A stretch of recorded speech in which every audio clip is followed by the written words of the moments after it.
तर नमस्कार मित्रांनो, मी आदिवेक स्वागत करतो तुमचं आपल्या आजच्या व्हिडिओमध्ये. आपला आजचा व्हिडिओ असणार आहे साऊंड इफेक्ट या विषयावर. आता जास्त न लांब होतो बसता डायरेक्ट कॅप्कटच्या स्क्रीनवर आपल्या. आता तुम्ही म्हणणार हे साऊंड इफेक्ट म्हणजे विषय काय नेमका. तर चला तुम्हाला डायरेक्ट सांगतो साऊंड इफेक्टचा विषय काय. तर भाऊ मी जसं तुम्हाला परवा सांगितलं की जसं आपण दोन व्हिडिओच्या मध्ये एक इफेक्ट लावतो त्या इफेक्टला आपण साऊंड लावायचा. साऊंड लावायचं म्हणजे कोणतं पण गाणं लावायचं असं नाही. साऊंड लावायचं म्हणजे जे तुम्ही इफेक्ट लावता त्या इफेक्टला काहीतरी नाव असते, त्या नावाच्या रिलेटेड एक साऊंड असते, ते साऊंड आपण लावू शकतो. हे साऊंड काय तुम्हाला सगळं बाहेरून घ्यायला लागत नाही, ते आपल्या कॅपकट मध्येच असतात. ते तुम्हाला मी दाखवतो आज. मला इथं फनी पण साऊंड मिळू शकतात, आपल्या ट्रान्झॅक्शन इफेक्टचे पण साऊंड तुम्हाला मिळू शकतात. हे दोनच प्रकारचे असं मिळणार असं नाही, तुम्हाला प्रत्येक प्रकारचे मिळणार. ते आम्ही एवढं सांगू शकत नाही तुम्हाला. तर तुम्हाला एवढं सांगण्यापेक्षा तुम्ही स्क्रीनवर बघू शकताय.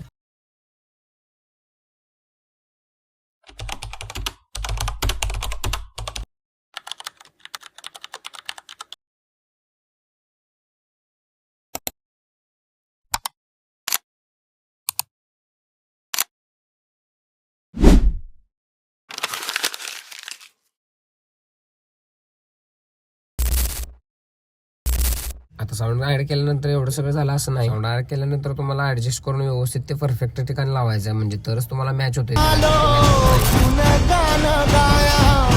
तर भावना आजची टिप कशी वाटली ती मला कमेंटमध्ये सांगा, आणि बाकीच्या टिप्ससाठी तुमच्या वाला फॉलो तेवढं करायला विसरू नका.